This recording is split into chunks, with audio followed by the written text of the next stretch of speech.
పార్వతీపురం మన్యం జిల్లా గుమ్మలక్ష్మీపురం మండలం కారివలస గ్రామానికి చెందిన అరిక జయలక్ష్మి అనారోగ్యంతో మృతి చెందింది.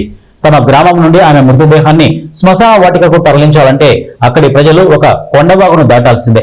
వర్షం పడితే నడుములోతు నీటిని దాటుకుని శ్మశాన వాటికకు వెళ్లాల్సిందే. చేసేది లేక గ్రామస్తులు అందరూ మృతదేహాన్ని భుజాన మోసుకుంటూ వాగు దాటాల్సిన దుస్థితి తప్పలేదు. ప్రభుత్వం స్పందించి తమ గ్రామానికి శ్మశాన వాటికకు మధ్యలో ఉన్న కొండవాగుపై వంతెన నిర్మించాలని అక్కడి ప్రజలు కోరుతున్నారు. నా పేరు ఎప్పటి కేశవరావు. మా ఊర్లో ఏ సాగులు రేవులు అయినా సరే ఈ వాగులు వంకలు వచ్చినప్పుడు గడ్డ చాలా ఇబ్బందికరంగా ఉంది. శవం ఊళ్ళో చెప్పుకున్నప్పుడు మేము తీసుకెళ్ళడానికి చాలా ఇబ్బందికరంగా ఉందయ్యా.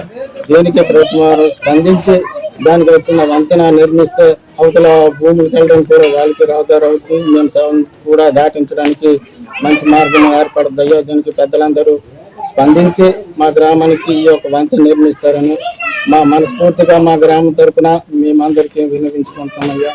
దయచేసి మీరు మా గ్రామానికి ఈ సహకారం చేస్తారని మీ అందరికీ పెద్దలందరికీ నమస్కరిస్తున్నామయ్యా. ముందుగా ఏంటంటే ఇదిగో అయ్యా, మరి వందనాలు తెలియజేస్తున్నాం. మాకు ఈ యొక్క సహకారం చేయండి. మా గ్రామస్తులందరికీ మీరు ఎంతో మేలు చేసిన వారు అవుతారు. మాకు చిన్న వంతెన ఏర్పాటు చేస్తే మేము ఎల్లప్పుడూ మా గ్రామస్తులు అందరూ రుణపడి ఉంటామయ్యా. ఇదే మా కోరిక మీకు తెలియజేస్తున్నామయ్యా.